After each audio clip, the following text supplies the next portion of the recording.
Lubbock on this Thursday morning. Thanks for starting your day with us. I'm James Effler. And good morning to you. I'm Kristen Carroll. Just ahead this morning, students preparing to head back to the classroom this time. On most days, you can find Kristen Carroll on your TV screen, reporting on stories in and around Lubbock. The life of a news reporter can be a 24/7 job. But on Mondays, Kristen leaves the news desk behind to make her way down a bumpy country road to a large building that exists solely for the purpose of square dancing. I moved to Lubbock about 6 years ago, and I've always done some kind of dancing in my life. And I'd spent a couple years here without having that and was really missing it. And so I just got on our old internet and typed in adult dance classes in Lubbock, Texas, and there was this tiny little pathetic listing on a Google Calendar for this class. And it was a Monday night, the one night of the week I had nothing going on, and I thought, you know, I'm bored, I'm gonna go give it a try. Fell in love with it that night. This is my family now. Having these people in this town, they're your neighbors, they're your friends, and then after you get to know them well enough, they just become your family. That's how Lubbock is. That's how West Texas is. We're going to have the side ladies do that one more time. Every Monday night at 7, a family reunion of sorts takes place here as dozens of can-cans and cowboy boots sashay onto the dance floor to promenade, or promenade, the night away. In this family of square dancers, Charles Spoon, the Square Dancing Federation president, yes, there really is one, serves as the granddaddy to all. And with the help of his wife Ellen, the caller, they teach the younger generation how to do this traditional American dance. Remember, we're dancing in boxes or in squares. Square dancing involves 4 couples, and you set it as a square. You got two couples facing each other and 2 couples facing on the side position as well as in the head position. And then the caller directs those people by calling certain moves. It's dancing, set to music with a cuer or a caller that's calling, telling them what moves that they're to make, left Allemande, right and left grand, or whatever. So that's what the square dancing basically is.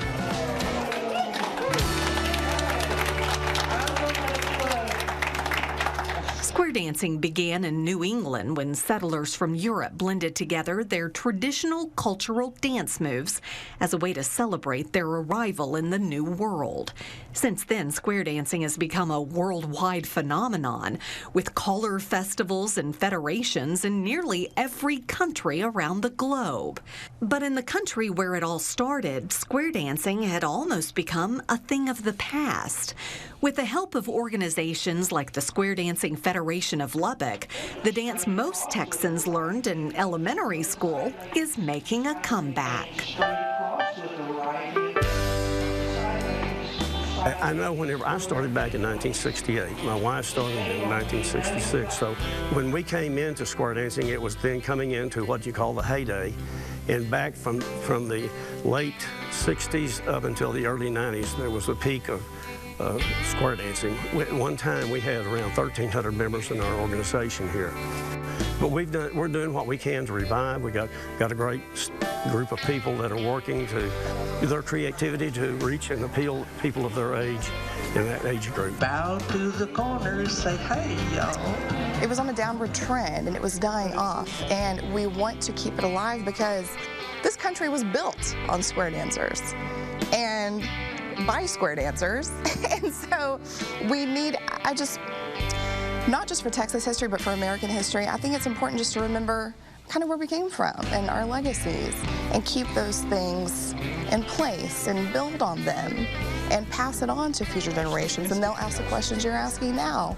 Where did this come from? Why do we do this? And we can tell the story if we keep doing it. We can't tell the story if it dies.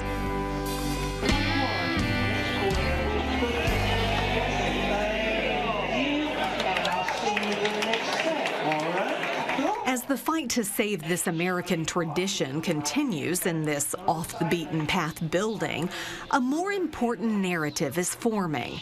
Though to some, the dance may seem silly, and the outfits even sillier, there is no denying the bond formed by square dancing between the members of this unlikely group of people. A bond of companionship and camaraderie in a place where everyone, no matter what age, gender, or cultural background, can come to find common ground. How does it make you feel to be a part of this? You called it your family. Why do you say that? Bob, I can count on you to get to my feels today. This probably quite literally saved me, this group of people. I am in a place that I didn't grow up. I'm surrounded by people that I don't know. I'm in a daunting career. I am kind of taking off on my own for the first time in life, away from my home, away from my family. And I walked in the door here, and at the end of that night, on my first lesson, I knew everyone's name. Everyone checked on me. I was surrounded by people who are just full of love. And so when I come here, I not just look forward to the exercise and the fellowship, but I'm going to a family reunion that night. Every Monday night. Yeah. Join and circle. Circle to your left. I hope everybody has had a good time tonight. In a hall on the outskirts of Lubbock, dozens of smiling faces gather in groups of 8 on the dance floor. They laugh and dance the night away with the comforting knowledge that no one in the room is here to judge anyone for having 2 left feet or for not understanding the calls. It's a common practice in places like this around the state where square dancers gather. But in Lubbock, Monday nights aren't just a chance to revive the love for square dancing. Monday nights are a way for people like Kristen and Charles to connect with the support group they wouldn't find anywhere else. Monday nights are the nights everyone can look forward to when they all want to go back home. We don't receive any pay out of this. The only reward we get is the work that we put in, and we see that people can enjoy the end product that we put together. Clap your hands, back out, and say, I'm doing good. It was just one day, one of us sitting right here in this room said, you know what exactly this is like? This is friendship set to music. Because you turn on the song, the caller starts doing what they do, and then just the fun starts. There's no criticism anymore. There's no deadlines. There's no pressures of work. There is just us laughing when we mess up and then feeling awesome when the square works out and we get everything just right. It's like cogs in a machine moving all together. And they fell in love with it like I did, and they're just having fun. The side ladies, those are good ladies.